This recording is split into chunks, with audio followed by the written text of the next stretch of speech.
Hello and welcome to another episode of Lids Off. I am your host, Bo Snow, back again with another fabulous guest. Would you like to introduce yourself, Queen? My name's Amie. I'm 28. I play for the Teeside Steelers. My NFL team is the Baltimore Ravens. Position-wise, it's everywhere to be honest, but for for Steelers, it's like tight end, fullback, running back. At GB, I play tight end. But I also like to play linebacker. My pronouns are she, her. Phenomenal. So, just like every episode, we'll start at the beginning. How did football find you? Found me. So after COVID, there was like a post on my local, resident page where all the nanas post like about what's happening on the estate and that. So there was one about like joining the mountain football team at the Shield Maidens. So No way. I went along to the Shield Maidens and pretty much did all their pre-season when they were first beginning, and then they had like their first game against I think it was against you guys or Edinburgh, but I wasn't available through rugby, so I didn't play. And then they ended up pulling out, and I was just like, I really want to play. I don't want to wait anymore. But yeah, that's how I found it through a post on social media on a Nana's page. I love that you keep calling it a Nana's page. Well, it is. It's just where it's where all the neighbours complain, where it's like, oh, there's a I don't know. Like, this little Raji walked past my house, but I haven't done anything, but I'm going to report it. Like, I can't even, I'm on one too, and I live for it. It's like, who's lingering around outside Tesco, and what's this helicopter hovering over these estates? It's chef kiss, so completely love it. So, you said that you weren't available for tournament because of rugby. Have you always been sporty? Yeah, so I started playing rugby at uni. I'd never played rugby before, and I kind of just Googled the rules and went, I'll just go give it a go. I went from never playing before to being on the first team, playing against like under 20s players. I don't know how. I had no idea what I was doing. I think it was just I had no fear, so I just ran into people, and that works really well in contact sports apparently. So all the way through uni, like at the time like Premiership, like uni standard, then went like club and stuff, and then so I play Championship for Nova Castrians, and at the time, well before I left, I played for Huddersfield Giants in the Super League as well. So all the rugby. She casually just drops this in, like, fuck me, man. So, like, have you always been like, is sport a big thing in your family, or was it just you spontaneously wanting to join a team? No, not really. So you wouldn't believe it looking at us, but like my mum and dad put us in ballet when I was little. You should That's see like amazing. there's this horrendous picture of me in like this lime green outfit. But I come from a really big family, and they're all boys and they all played football. Okay. So I ended up like playing with my cousins, and I ended up just playing football through there. But my family aren't sporty whatsoever. I don't think my mum's ever been to a gym in her life. Like in the nicest way possible. Love you, mum. But yeah, she's never been to a gym in her life. My dad used to be in the army, and he used to like his swimming and his boxing and stuff. But like my dad was never part of a team or anything like that. But I don't know. I just for some reason I'm really competitive, and I don't know why. Grew up playing football, as in like kick a ball football, and then I kind of left it a bit when I was at school. Did a bit of drama, and then I was like, uni, new start, give it a go. You just excelled to the highest level of it. Like, has that always been a thing for you? That do you like fully give everything to it, or? Yeah, I don't know. I'm very sort of one of these people that if I commit, I commit. Yeah. So obviously when I was at uni, we had like 2 training sessions a week. It was intense, and then sort of now, obviously it's a bit different through work, but I try to make every session I can. Sometimes I go to the sessions and I haven't even slept. It's like I've done that after GB camp. I've literally went from work, drove down Nottingham, and then did this full camp. I felt like a zombie, but it's just what we'll have to do. But no, I think I've just been really competitive, and I've always wanted to be the best I can. Yes, I like playing sport for fun, but also at the same time, I like to be challenged. Right, okay. Because I was going to say, like, where's your accountability, or is it just a self-drive to be the best that you can be first? Because that sounds horrific, like driving from a heavy work shift down to like the highest standard of GB football. Like, how do you even compute that? I don't know. It's really hard because sometimes I'm like, is it worth it? But then at the same time, it's letting people. I think this is where the team sports come from, because when I'm by myself, like if I go to the gym, I find it really hard to motivate myself. Like I'm like, oh, it's fine. I'll just leave and go get a Mackey's. Um, like whereas if someone else is there and holding you accountable, it's different. And I think that's why I really like team sports, because I come and I go to training and it's like, well, if I mess up and I don't do my best, I'm not going 100%. I'm not only letting myself down, I'm letting the team down. So that there's that aspect of it. But in terms of like when you are driving, because when you go to GB, you are on your own essentially from a standpoint of like being quite new. How long have you been in the GB kind of training camp thing for? This year. This year, like that's a big step up, Oh, because tell me you've not about been it. playing football that long, which we've had a conversation in private about, which Yeah. shook me to my fucking core. Because how long have you been playing football for, like, consistently? So I played fully last season in the sevens, and then I had like half a season where I pretty much rocked up to Steelers training for one session, and then I played against you guys, Bears, and I played against Leeds. And then after that, I had one more tournament, and then obviously last year, and that was it. Mind blown. You, my friend, are an absolute unit. You are forced to be reckoned with. I'm just a fridge. That's all it is. A fridge that can move. That's all I am. I can't go with you. Fridge that can move. Jesus Christ.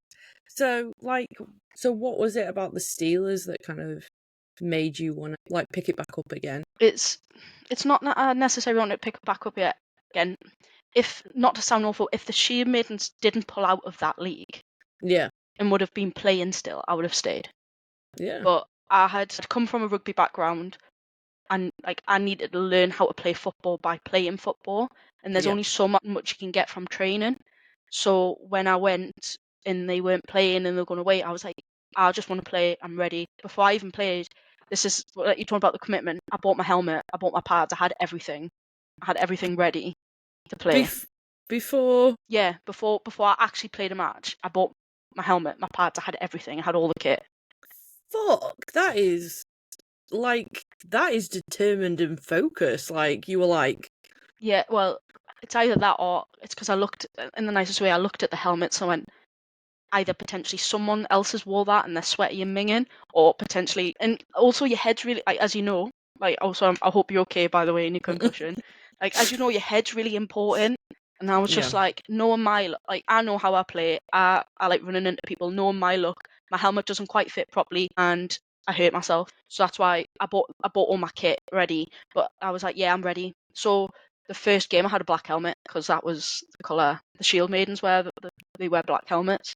yeah. And I had to get it wrapped. So that was the only reason why. But then now that I'm there, I think it's really helped me, my game being at the Steelers. And again, this is no shade whatsoever, but the fact that as much as Steelers are a tiny team, they're so condensed of so much talent, so much GB players. So where I was a bit like a diamond in the rough, like very sort of, I know how to smash into people, but it's that football sort of mindset, that learning the game, the little tricks and tactics and techniques that they had through experience and through playing at a high level. It just sort of allowed me to be in the position I am and be playing football such a short amount of time and be going in like at the GB and stuff like that. I don't think I would have been able to do it without them. That's amazing. Because you've got, like, playing against the Steelers, you play very physical football. And it's impressive that you can play physical football with what, I mean, previous seasons was a small roster.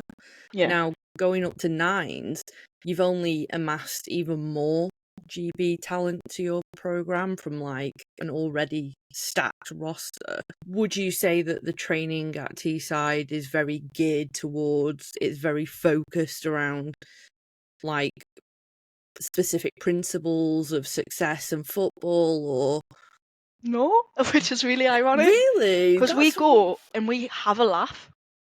That's Like, amazing. so like little things like so Emily Hunter, she's absolutely class. She's like a rugby coach, like in her day job. But like we go in our warm ups like playing toilet tag or like shower tag. So That's like amazing. yeah, so like that sort of thing. So we've always had that thing that Steelers that we always have a laugh and we always have fun. But as soon as we need to turn it on, we turn it on, and that's the way it's always been. So it's always been sort of really chilled out, as much as everyone there is actually really intense and really thinking about their football and they love it. At the same time, we're also about being, because we're such a small, like I say, we're such a small team. We're a lot smaller than a lot of other teams. So Yeah. I don't know, we're all pretty much like a family, and we all just sort of bounce off each other, have a laugh. Like Hunter again before the finals was making balloon animals in the changing rooms and like handing them around. That's amazing. You've got the likes of Greenie that were only in the change room singing "I Need a Hero," the Shrek version. Like it's that sort of vibe. So like other people are getting like in the zone and where they're singing Shrek. So that's sort of what we're about, I suppose. How does that compare to like your other teams that you played for or teams you previously played for, you know, at such a high level, you know, like Novocastrians and stuff? Like, It what's the training culture been like? so it's still, I say, as much as we joke around, it's still structured and we still have our Mm. things that we do. No, obviously when I played rugby at Novos, that was game day. It's very intense. Yeah, we'll have a laugh and stuff, but I don't know. It's like it's almost like a build up of the intensity. We like all slam our feet and just pretty much we're ready to basically smack a bitch in the nicest way. Whereas a bit the same at Teeside, but it's definitely a lot more. Mm. So you wanted to talk about your returning from injury. Yeah, So that how was did hard. you do your ACL? So did it before I played football. So it was the October before COVID. Playing rugby, intercepted the ball between 9 and 10. It was class, ran half the pitch, got half the tackle by the 15. Sorry if nobody knows about these in rugby, like if listeners, but and then by that time, the rest of the team caught up to me. So I got about gang tackled by about 4 people, and my knee just popped. So I did Oh, ACL, MCL, meniscus. My knee was a mess. oh, you did it proper then. Oh Fucking yeah, hell. well and truly proper. And then COVID hit. So I had my surgery in the January and then the COVID hit. So imagine such a big injury that needs so much rehab, and I didn't have access to anything. So that was hard. Jesus. So the first sort of when I joined the Shield Maidens, it was the first time I'd ever sort of like I don't know if you've ever had a big injury, but as soon as you Mm. know you're allowed to do anything, you literally do everything you possibly can. And that was a little bit about where I was at the Shield Maidens and when I joined. But I know COVID was a bit different because it changed the thing, but I was technically out of sport for 2 years. So I was 6 months on crutches. I had to relearn to walk again. What was And that then like for you as someone that was like so physically active to then go? Because that's like, you know, a lot of people struggle with lockdown as a whole, but then you being isolating and injured and recovering from a big surgery, like, how did you cope with that mentally? hard. I think like one of the hardest things I had was so playing every week. Every week I knew that shirt was mine, that was my position, and I went from being that person people relied on to all of a sudden I can barely move. I'm in so much pain, and then someone else has got my shirt the next week, and it's like on to the next. It doesn't matter. That I think that was the hardest bit because it's like a lot of at the time I was like, look, like what's my identity if I can't play rugby? Like who am I? And I don't know, it was hard because when you can't move, then you've got a lot of time to think. You've got a lot of time to Mm. look on social media, and I've had such a big life changing injury, not even just in sport, but in general. Like I can't move, I can't go to work, I can't do anything, and then something that was so important to me, it's just like yeah, on to the next person. And when you do look at the like bigger side of it, you are like yes, you are important as a person, but you a lot of the time when you play any sport, you are doing it which is something then bigger than what you are yourself. You're doing it for that organisation. You're doing it for the future of that sport. Those girls and all these female women or whoever's in there coming up through the section, but it still doesn't take away the personal hurt that you have, because we're all human. And as much as you can think logically and think of the bigger picture, at the same time, I'm still at home, can't move, and I'm a comfort eater. So on top of that, I'm eating loads, but then I can't lose the weight because I can't move. And then I'm just getting heavier, and you're just then getting upset about it. And then I'm just sat there playing Skyrim, crying while I'm eating chocolate and stuff. And I'm just like, oh, I don't know. That's heavy. That's really hard. Yeah, it's. How Sorry, did go you on. rebuild from that? Because that seems like a significant low point on top of being isolated. So it's not like people could just come around and pop round or come and abduct you and take you somewhere. How did you rebuild from that? Because many people would have probably gone, you know what, fuck it. I'm in too much pain. I can't go through this again. I'm done. Well, thankfully, I had really good support from my family. I pretty much moved into my mum and dad's, and they looked after me. I broke up with her now, but my partner at the time, she was class. That's something aside, but she was class. But you know what I mean. At the same time, I was like, right, I can't move. However, because of COVID, I can't play any sport. So technically, snapping my ACL has happened at the right time. As much as I can't go to physio, and I can't receive that medical attention that I do need. So that helped a little bit, but then you've got that's a really impressive way to think about it. So technically, I didn't really I didn't miss loads of sport, but you do miss other things. Do you know when you go and socialise with your sports team outside of your sport? It's usually doing something physical. Imagine you can't I can't even go for a walk. Things like that. So was it online physio that you had to go through? Because ACL surgery is no fucking joke, man. Yeah. So what's the step-by-step process for people that haven't been through it? So you go through the surgery and then you're immobile for how long? So even before that, so you snap your ACL. Depending on how bad it is, you have to prehab your knee for surgery. So at the time, because my knee was so swollen, I couldn't even bend it. So I had to force my knee to bend. So yeah, it's so painful. Honestly, I was popping pills for fun, legal pills, but you know what I mean. I was still popping them for fun. But yeah, so I had to prehab my knee just to be able to move it. Bear in mind, I'm not allowed to run, anything like that. And then the surgeon's like, yes, you can have the surgery. So then you have the surgery, and then so I had a hamstring graft. So they basically took a bit of my hamstring, and they've obviously made it into an ACL. And then from there, you have to rest it, but then you're supposed to then be able to move it and bend it and things like that. Because mine was a trauma of how I got my injury, so it meant that my knee in general was quite swollen, quite bruised, quite damaged. At the time, the doctor actually thought I was involved in a car crash. My knee was that bad. Shit. Yeah. You did it properly then. Yeah. So you have to do little things like that, but because you've had a knee surgery, all the muscles around are affected. So you have to then reactivate your quad, reactivate your hamstring. Bear in mind, your hamstring's just been operated on, activate your calves and things, loads of different aspects of it. So just sitting there doing quad tenses, but that's just for activation. That's just the start, and then being able to bend your leg. So because of COVID, it was all online. So it was just an app on your phone. You had the exercises, but it's for that's a one size fits all, and it's not very tailored.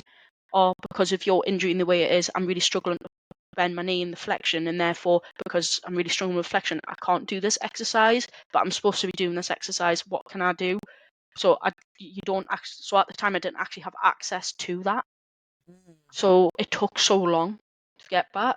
So, and then once the restrictions started to chill out a bit, I then went to knee classes at the hospital every day. So I spent 2 hours every day at the hospital doing knee classes, So like learning basically to strengthen all the muscles and getting them reactivated and stuff. Doing wobble boards, jumps, hops, squats, but that was like further along the line. But I went there for about 3 months or so, 4 months. But that's through the NHS. So through the NHS, I don't know if you've ever been to an NHS physio, but they're not there for sports. They're there just to get you mobile again and just get you Yeah. walking. So then it was even more work just to even try and get back to sport. Yeah. So Was it like, were you, because I know when I did my ACL, they were I had like, no idea, by the way. You never said. Yeah, so I did my ACL and they were like, do you think you should give up sport just a little bit? And like, because of how badly yours were they always like, let's get you mobile and then you need to go somewhere else? Or So when I first did it, the doctor said I would never play sport again. And I cried. That was hard. understandable though. Yeah. Shit. That was hard. And then when I went to like the NHS physio, they did that thing where you have to like run and like hop, and if as long as it was 90% of the leg, you were fine to do sport. But that then doesn't really prepare you for anything else. As in, it doesn't actually prepare you for the intensity of what sport is, or changing directions, or tackling, or getting smacked about, or anything like that.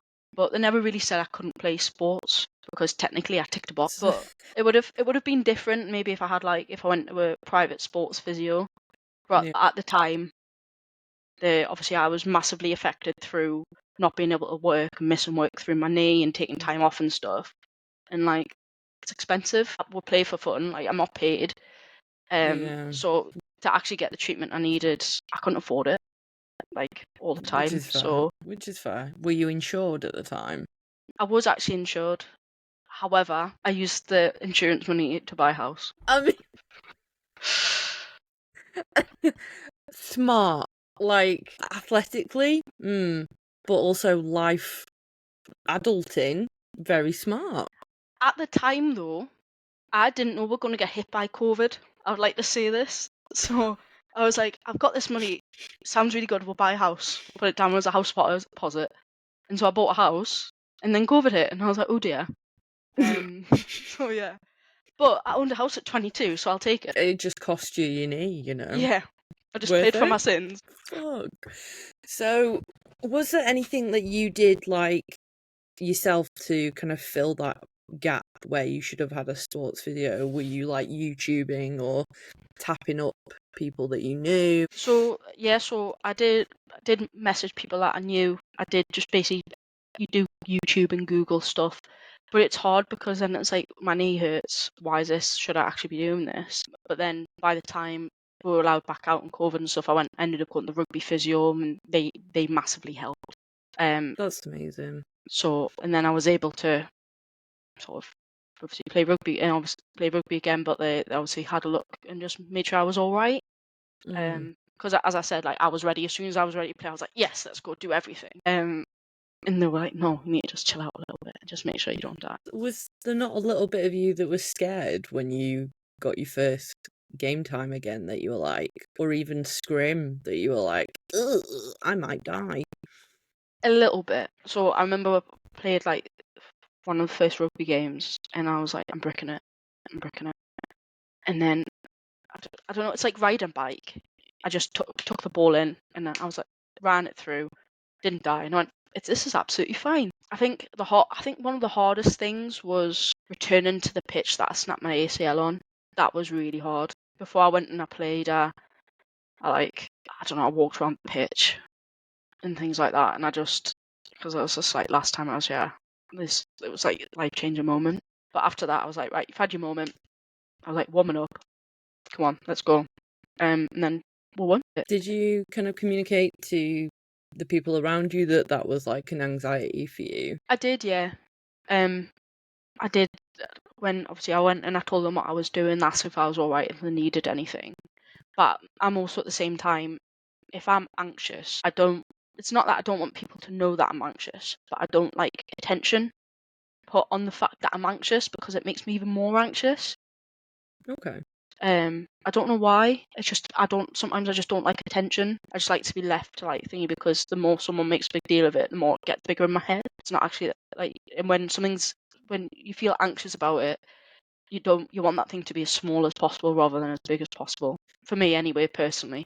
That's how I deal with it. So when you deal with anxiety, do you kind of come to a point where you minimize it to a point where you're fine with it? Is that how you approach like match nerves, or do you not get nervous about games? It's a different, like, I don't know, it all depends. So I was really anxious for the Birmingham Lions game this year, to the point where, like, on the Thursday, like, I had like a full-on like paddy with myself, and I was like, but basically because I was put at running back. I'm not like I'm not a really running back. I'm a full back. I'm not as fast and whippy, and we're playing against one of the best teams. And I was just like, at the time when we were training, I couldn't I was fumbling handoffs. I hadn't really been to training through work and things like that, and I was just like, I don't feel ready, because I feel like I'm going to let the team down if I play this position. And like, yeah, at that point, I was like, I don't want to play running back. I'm done. But when I had my moment, I was like, right, you just need to compartmentalize that bit of it, make it smaller. The little voice in your brain going, you're not good enough. You need to make that smaller, because otherwise you're not going to play. And either you're not going to play, which is you're going to let everyone down, or you're not, like, regardless if things go wrong, you playing and just giving it your all is better for the team than you being in your own head and dwelling on that anxiety. Have you had that with rugby as well, or is it just because of how like technical football is in certain aspects that you get kind of a different kind of anxiety? No, I get it in both. I think a lot of it, when it comes to sport, I think a lot of my anxiety is you're not good enough. I don't know why, but it's more like if things don't go wrong, it's like in my head, it's like, why did it go wrong?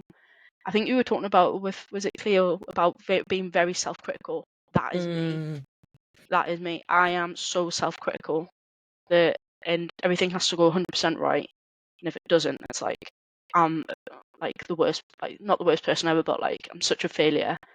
And I've sort of always been like that. I've always want to do my best, and it's not necessarily about winning.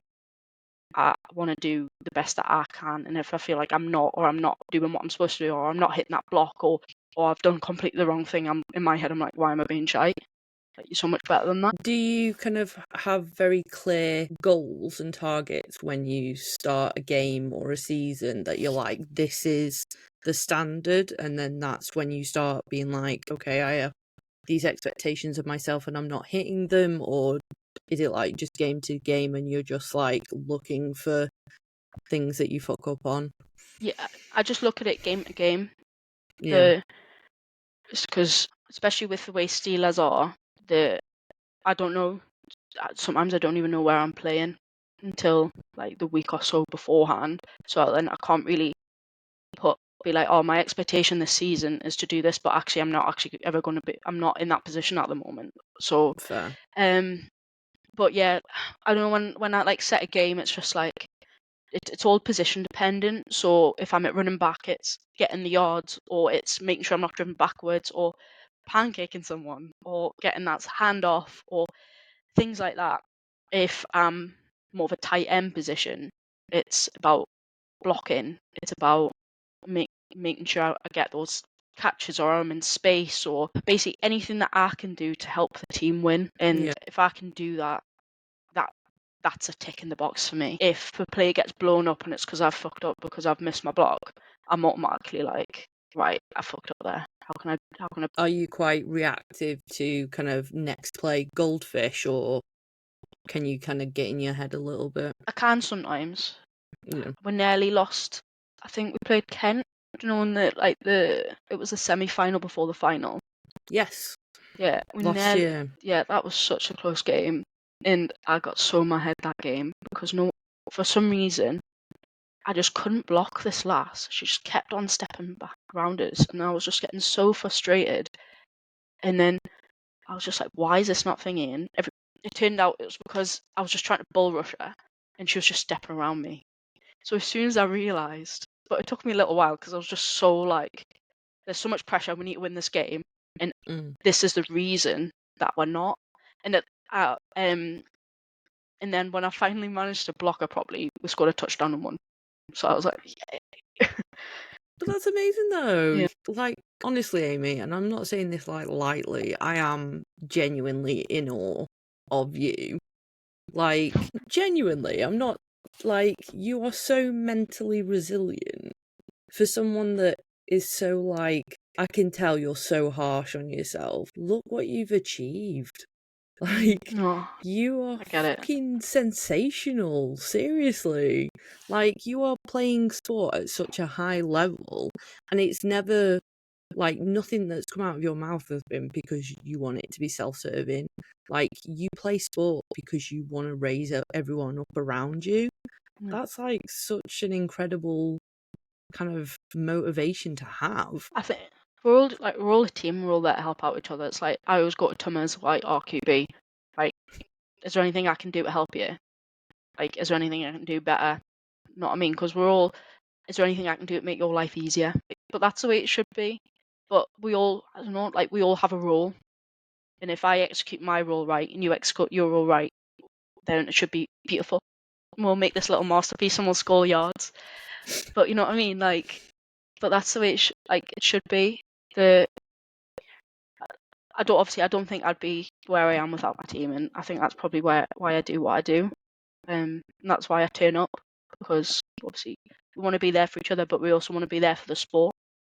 And there to just makes football, rugby, whatever sport it is, better for the next people along us. Who's been your kind of biggest influences and biggest motivators since joining the sport? So she'll probably hate me for saying this, but Thomas, so bless her, like a lot of the time she's a QB at GB. She started this year. She's absolutely class.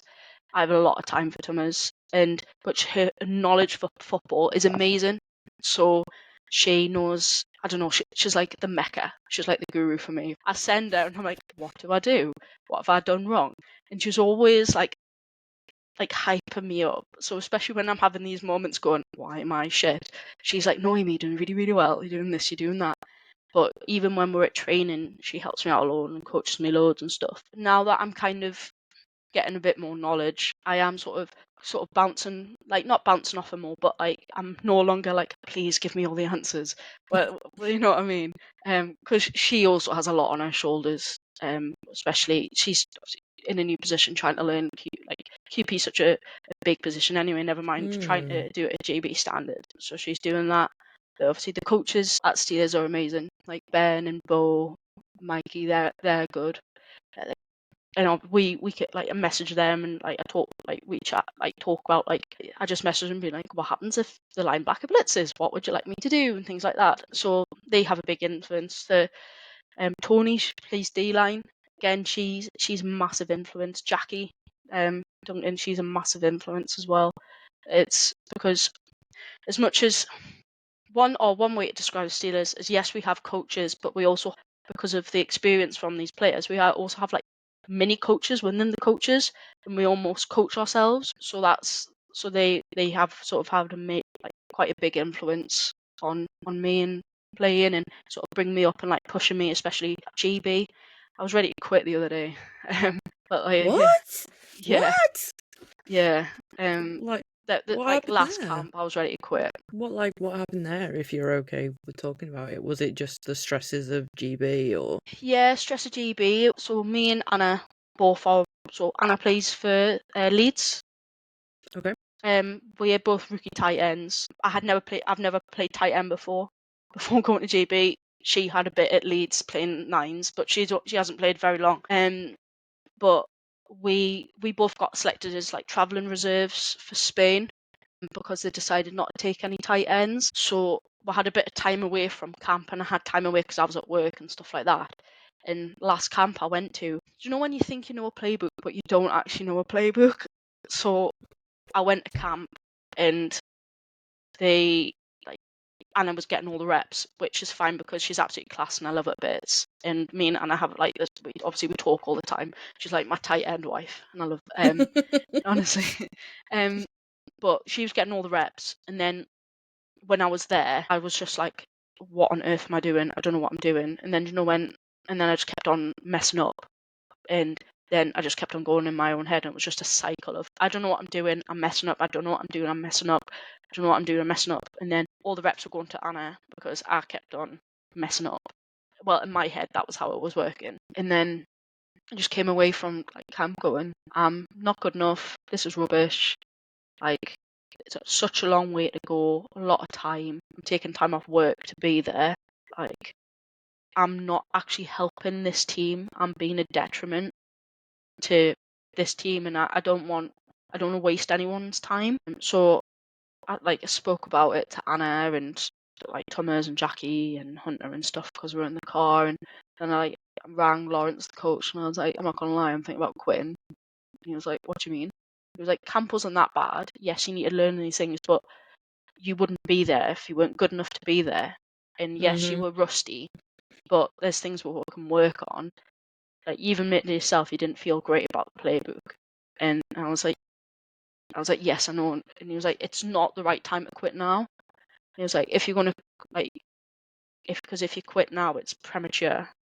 Just see what happens. Give it another go. And I was like, in my head, I was like, you either need to absolutely hammer this playbook, hammer everything, and then rock up to camp and see how it goes, or you just need to call it quits now, because and otherwise it's too much effort. However, I went and I learned the playbook. Well, it's not like I didn't know it beforehand, but I don't know with GB the playbook's pretty much the same. It's not the same, but it's been the same. So a few previous years you've been there, you've already had this playbook drilled in. Whereas I've went to camp, I'm trying to learn this playbook, which is then called completely different how we call things at Steelers or whatever. I get pictures at Steelers. Here I need to know exactly what colour this means and then where to line up and what line I'm running just by looking at what the call is. And sometimes I'm like, but I'm getting better. And so I've went from that and then trying to learn tight end. I've never played 11s before. I went from 7s. Obviously, I'm playing 9s this year, but I'd never played tight end. And then trying to learn all that in an environment where everything you do is analysed and looked at. It's been hard, especially this year has been a bit of a baptism of fire. Just a little. To say the least. I mean, the concept of learning an 11's GB playbook is I respect to you for being able to do it. And I am proud of you for committing to learning it as well. But not only that when you are doing the reps, you're not just scrimming against domestic clubs. You're going up against the best defense this country has to offer. So it's ultimate baptism of fire. Do you feel like you have had to learn to give yourself a break this year, or do you feel like that still in the process in terms of contextualizing why you're struggling about something? It's definitely made me more resilient. I've also had to give myself a break because we're there to play at the high end. However, I have to recognise that my lifestyle and what I do in my life outside of football is very, very different to a lot of other people, and that massively affects my ability to go to training. It affects my ability sleep. Sorry, my cat's come on. This is Earl. Yes. First pet of the podcast. Yeah, this is Earl. But yeah, so it massively affects not only my time and things like that, but my ability, my sleeping, my eating, it massively affects that. So so I have to, and then on top of that, I'm doing a degree as well. So I am too hard on myself, but then I have to put it in the perspective of you've got so many plates, and being the best at, you're not going to be the best at everything. Mate, you don't have plates, you have a whole fucking restaurant. That is what you're spinning. Yeah. Seriously. It is really impressive. Who do you trust to be that honest reflection of am I pushing myself too much, or am I being do I need to kick up the arse? Who do you trust? A lot Anna, probably, because we're going through the same thing. So Yeah. we're both at GB. We're both trying to learn tight end, and she obviously we talk like all the time and things like that. And she does message me and like, do you not feel like you just need to have a day off, Amy? I'm like, yeah, maybe. Or she'll be like, oh, you've just finished night shift. It's 7 a.m. What are you doing today? And I'll be like, oh, I'm going to try go to the gym. No, Amy, you should be in bed. And I'm like, okay. Like, but it's getting that balance, because she's lovely and I love her bits, and I trust her to be like, you didn't quite execute that quite right, but she does it in a lovely way where she's not like, you're shite, because that's what I'm like in my head. But yeah, I trust her to like, don't keep me right. When you are being coached, do you need a coach that you can banter with, or do you need a coach that can like run things quite strict and then you can process it afterwards? Like, what's a coach that can bring the best out in you? It depends if I know who they are first, because Okay. when it comes to the banter side, it depends what the banter is, because if I can take the banter the wrong way and I'm like, are you actually being serious? I can't read sarcasm quite a lot of the time. I'm Yeah. like, really? Yeah. But sometimes I'm like, I just like to know what to do. Be my mate afterwards. Yeah. You know what I mean? Just tell me what I need to do to be better, and be better for this team now. And I'll try my best to do it. But a lot of the time at camp now, I go up to like Lawrence and Coops, like the head coach, and I'm like, have learned to play. I am trying, please. But it's really hard because I don't want them to think that I don't care.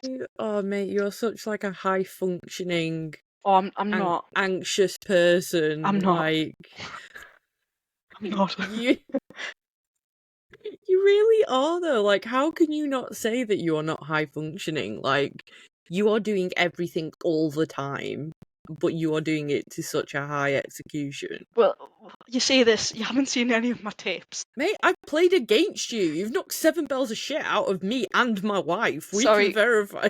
Sorry. We can verify that you are amazing. Sorry. No, that's the reason why you guys were division champs. Like, you contribute to that. Like, you earned it. So, Well, thank you. like, But nothing but respect. Seriously. rugby and American football are very transferable skills. I think that's probably what's helped it a lot. But also, people in American football aren't used to people running at them. They're used to people avoiding them. Whereas in rugby, I don't avoid people because I'm used to running and line. So yeah, I'm really sorry. Please tell your wife I'm sorry. No, she did it, and she was like, number 8 is absolutely fucking amazing. Like, oh my god. So, nothing but respect. The Snows really do think you're incredible. So how do you kind of mentally gear up for like a game? I've almost got 2 modes. I've got Amie mode and Smash mode, and I can just swap, like, do like that. That's all it is. This needs to be on a t-shirt, Amie mode and Smash mode. Yeah. I'm here for that. That needs to be on a t-shirt. So how do you go from Amie mode to Smash mode? I just, on a game day, I just make sure that, like, I eat well. I try and sleep well as much as I can. And then it's just thinking about, right, what's my job, what's my aim, what am I doing with it? And then, I know, because it's just like a switch, really. But that also comes through work, I suppose, because you have to be able to switch very quickly. So, I don't know. There's nothing really I do really mentally to prepare for a game, apart from just making sure I know what I'm doing, and then trying to make that little voice in my head that says you're not good enough as small as I can, or just to forget about it. That's the only thing, really. Do you find it usually, so like on game day, is who you guys playing next? Is it the Royals. Royals, okay. So would it be warm up that you were like, or are you still like on vibe? And then is it the whistle that goes, or the first carry or hit, and then you're like, oh shit, like let's cause violence? I'm one of the first people out of the changing room. I'm also the kick. That's cool. Yeah, so I got special teams MVP because I kicked and then like tackled. So I was the kicker, and then I also then tackled the person. That's fucking sick. Yeah, I did that a couple of times. A couple of times. She drops, oh, I just did that a couple of times. Like, bro, come on, that's amazing.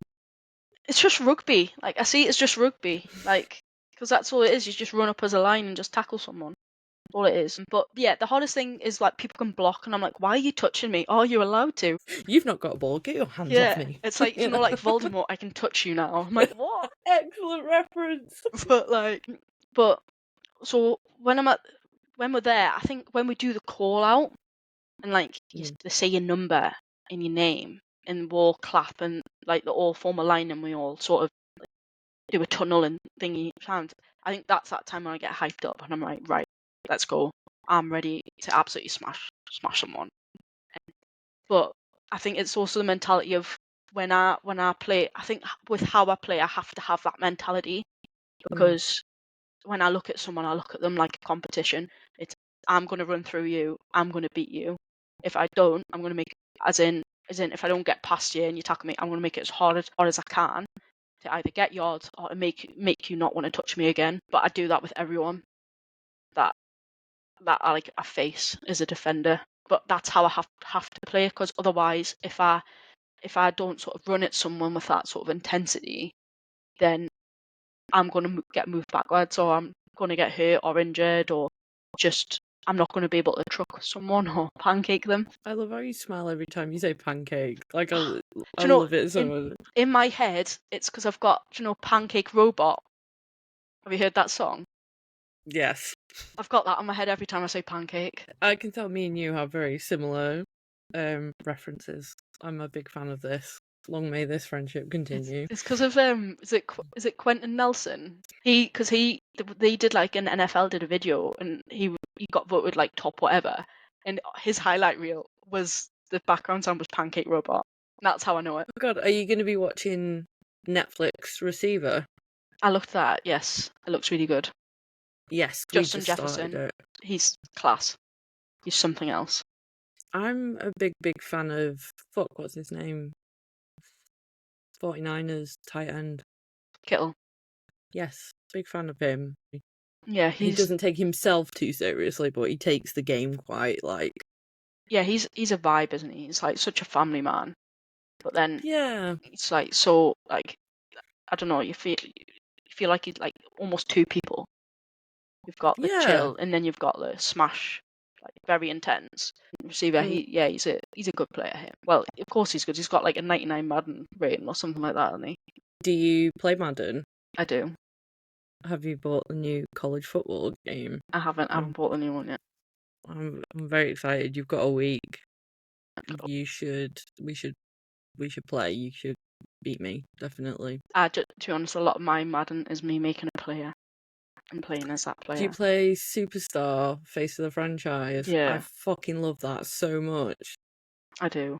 And because of that, though, that means that I only really know how to play Cube. I don't really know how to do anything else. It's because I'm in my head, I'm like, this is the only way I can play like Lamar Jackson because I can't throw. I mean, he just fucking runs it anyway, so it's fine. Yeah. I went to go see, like, when the NFL came to London last year. I saw. Oh, you at the game? Yeah, I went to see the Baltimore Ravens, and you think Lamar Jackson fast until you see him in real life, and like you're like, bloody hell, this man is amazing. Especially like Derrick Henry. Like, also he's gone to the Ravens this year, and I'm absolutely buzzing. Honestly, Derrick took a direct snap, and he just ran through the Baltimore defense, and I was like, damn. So you were there for Jay Flowers' first ever touchdown as well. Yeah, like, I was. My wife is obsessed with Tucker.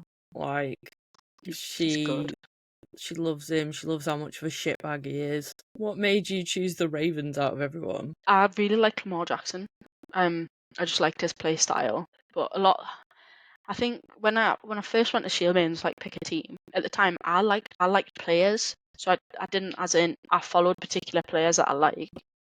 So as much as I follow the Ravens, I also have a Trevor Lawrence jersey. I've got a Christian McCaffrey jersey. I really like Jamar Chase. I love Travis Kelce, and it's not for Taylor Swift, even though I love Taylor Swift.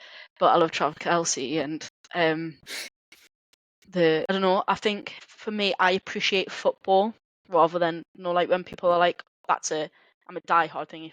I'm a diehard football. Like, I appreciate plays and people doing well rather. So I don't know how I came up with the Ravens. I think it's because I identify that I really like Lamar and I think he's class. And I was like, right, I'm sticking with that. He's so country, though. I love him so much. I really appreciate the Ravens. Like, I used to take the piss out of my wife quite a lot because you guys had a really bad couple of seasons. And then last season came out of nowhere. You've got Hamilton. Until they choked. Yeah, you guys beat yourselves. Like, you should have knocked the Chiefs out the fucking, like, honestly. But you've got King Henry now, so I think you're going to win the Super Bowl, personally. But then also at the same time, the Eagles have got Barkley. The Eagles aren't doing shit. They've lost Kelsey. Like, as a Cowboys fan, like, fuck the Eagles. Hate them all with a passion. Dang. Yeah, but like Hurts is a choke artist. They're not gonna win the Super Bowl. It's not gonna happen. So it's you guys. It's you guys and the Texans, I personally think. Yeah, like. CJ Stroud's done class. It's absolutely class. So how do you kind of wind down from a game? How do you do you feel burnt out after a game? Do you do any active recovery? After the Birmingham game, I literally had the shakes. Yeah, I was literally like, yeah. Shit. Yeah, I don't know, like, so afterwards, I don't know, I felt so bear in mind I've spent the entire game, like, banging, like, smashing into people. Like, after it, I was like, my mate Sarah, I was like, Sarah, I'm just gonna, like, just rest on your shoulder right here, and I'm just gonna, but I try and stretch as much as I can, especially through, like, having, like, the ACL and being, like, getting older and stuff. But then, after the games, if it's a home game, I've still got an hour drive home. So that's so that's like a lot of time to stiffen up. And then a lot of the time, to be honest, I get a takeaway because food makes me happy. So disciplined. Like, I love your approach to football and how you you're always really, like, selfless and altruistic in your way of, like, how you conduct your life and to the sport that you play. It's really impressive. I'm getting better at it, as in not doing that, I suppose. Previously, I would, like, never take holidays in the season. I would never do anything like that. Whereas I'm getting a bit better now. So, or I'd previously not miss training at all. Whereas, like, it's my birthday in a couple of weeks, and, like, I was like, do I come back early so I go to training because I'm going, like, away at the Lake District, or do I miss training and spend? And I said to him, I was like, oh, do I come back? And she went, no, Amy, just go and enjoy yourself. You will be fine. Like, you'll be fine. You know what you're doing. Like, you don't need to be there all the time. Like, you can have some you time. So I am getting a bit better at that. Whereas previously, I would never, if I had the opportunity, I would never miss training. I'd never miss a game, never. So yeah, I'm getting a little bit better of chilling out a bit, I suppose. Where's that come from, though? Like, where's that need to be like, actually, I don't have to shape my life around football and sport? Probably snapping my ACL. It's changed my outlook a bit. Changed my outlook quite a lot on sports. As much as I'm really intense about it, especially when, like, I have my moments. So I've got, like, this little card I have. So I was, like, the vice captain of my rugby team, and we made everyone, like, a card, and I had, like, what to do, and it had, like, a nice message. But, like, I wrote my own out, and, like, mine was like you've worked so hard to come back after injury. Things aren't going to be perfect, and that's fine. Being able to play is the only thing that matters. So I put that on a card, and, like, sometimes I remind myself I'm lucky just to walk, never mind play. So it came from that. Then, like, an aspect, a little bit of, it's like the breakdown of, like, my relationship. I was with someone for 5 years and we were engaged and stuff, and, like, looking back, because I put so much time into sport and maybe not prioritizing my relationship, in my head I was like, is that maybe a little bit of reason why it broke down?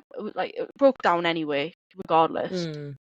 But if I want to have a life outside of sport and have a relationship and have that sort of thing, am I going to have to chill out a bit on that side and prioritize a bit more of my private life so that I can actually, like, because whoever I choose to be with, they deserve my time and that sort of thing. And if I'm putting all my time in something else, then I'm never actually going to be able to develop anything with anyone. So I think that's affected it a little bit too. That's really, that's big to reflect on and stuff. When was the switch where you were like, yes, GB is something I want to work towards? Probably when we won last year, when we won the finals, and especially at the Titans game. I'm really sorry, Titans. When we smashed it, I was like, You did. You smashed it last year. You smashed it. but like when I came and I was like, I'm actually pretty good at this.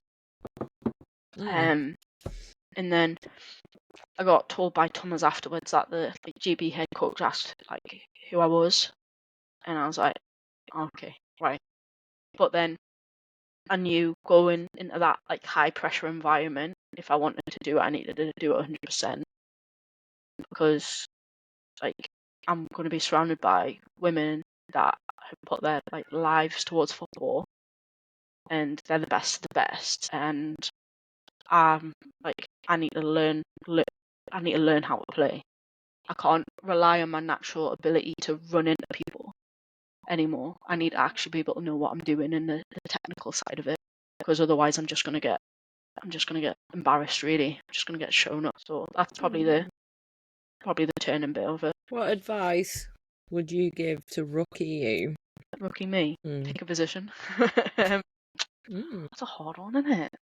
I should have known this question was coming based on the previous ones. I would say walk before you can run. Don't put too much pressure on yourself to be the best before you've even learned how to play. Before I'm so competitive, I wanted to be the best player on that pitch before I even knew how to play football. And then it means then if things don't go right, then obviously automatically in my own head. So yeah, walk before you can run. Would you say that's something that you try to put into place every day now as well? Do you think there's still rookie Amie inside of you that's like, or do you feel like you need to just constantly ascend and go up? I think there's different Amies depending on where you go. Steelers, you have a very confident, like, know the coaches think that they can rely on me.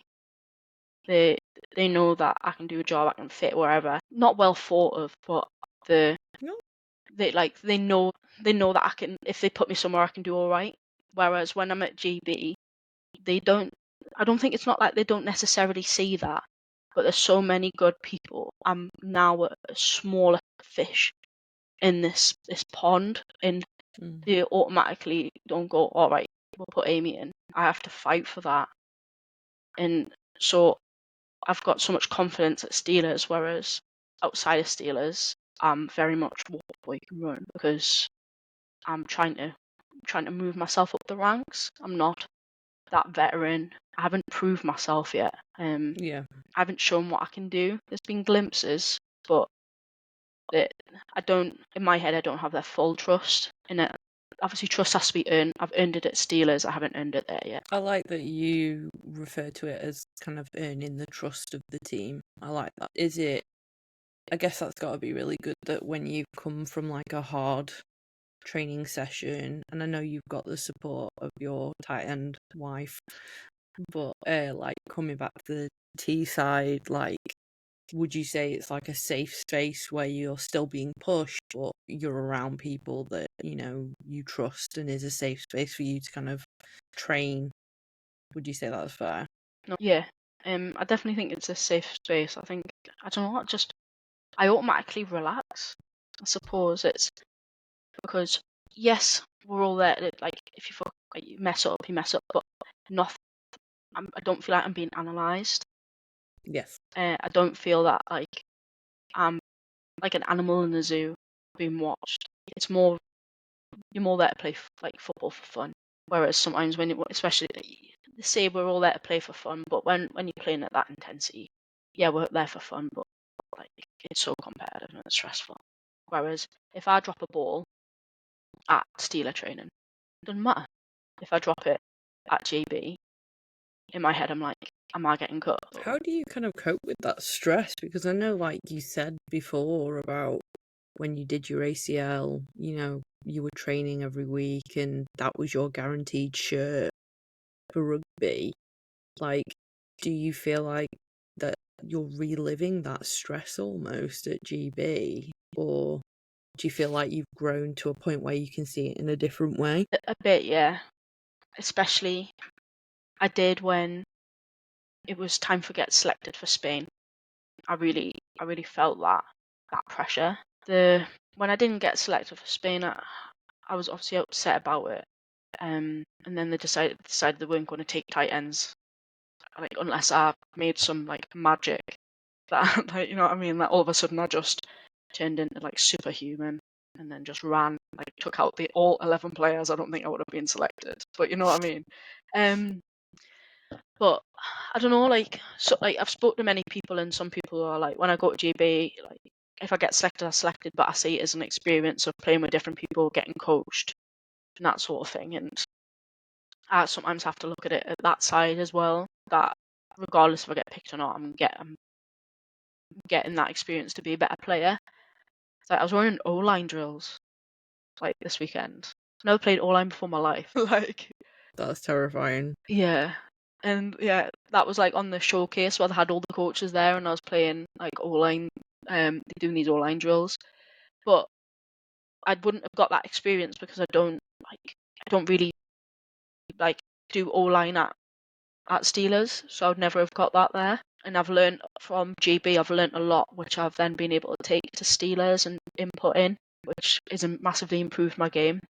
So regardless, like I have to look at that side, but it's, as I said before, like no matter sort of how logical you think about it, you've still got that human side of you where it goes, damn, this hurts, or damn, Yeah. what's like, so. I think it's from speaking to like other GB players, I feel like when you aren't successful in that, it's really hard to contextualize the fact that, you know, you're at a place where you've trained with the GB program. But when that whole process where you are like literally under the strongest magnifying glass ever, and you are so like painfully aware of everything you're not doing, to then be told you're not good enough, it's like my mental health could not cope with that. Like, I'm a super critical person of myself as it is. So for you to do that repeatedly, like, I've got nothing but respect for you and everyone on the GB program for being able to do that. It's mental, really, because I think especially for Spain selection, it's not like me and Anna, and like another tight end was picked ahead of us or anything like that. So in our head, we were like, so is it we're just not good enough, or is it they're picking someone they don't even play our position to like fill in and stuff? Obviously, it's not my decision. And looking back, was I ready to do that? I don't know. I don't know if I was ready to play against Spain. I feel a lot more ready now about Finland than I did probably against Spain. So maybe, on reflection, maybe they did the best decision, because if they picked both of us to go, like, could that have potentially have broke my resilience if on the biggest stage I wasn't ready and I just got absolutely dicked on. You know what I mean? But who knows? I You know don't what I think you mean? could ever be dicked on, mate. But I don't think that's possible, but I oh, get what you it mean. is. It is. Ibs, who plays for Birmingham Lions, she's something else here. Like, honestly, it camp like I was like, you weren't at the last camp, mate. I noticed. I'm not. I'm like, I know, and I really appreciate it, but sometimes like I'm not that good. Like people put like I feel like people put me on a pedestal, and I'm not actually that good. Like, you know what I mean? I get humbled very easily, and Ibs is very good at humbling me. Thanks, Ibs. So when do you find out about squad selection for Finland? 14th of July. Yeah, so it's either going to be very happy birthday or very unhappy birthday. That's fucking brutal. Well, it's my birthday on the 18th, but yeah.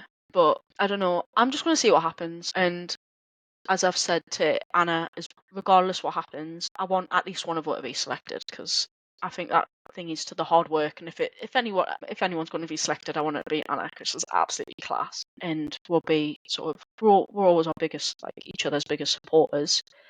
But I'm just gonna see how it goes. I keep reminding myself the whole sort of you're lucky just to play, but I also remind myself I've went in as a rookie this year I got selected as a travelling reserve, and I haven't been kicked off yet.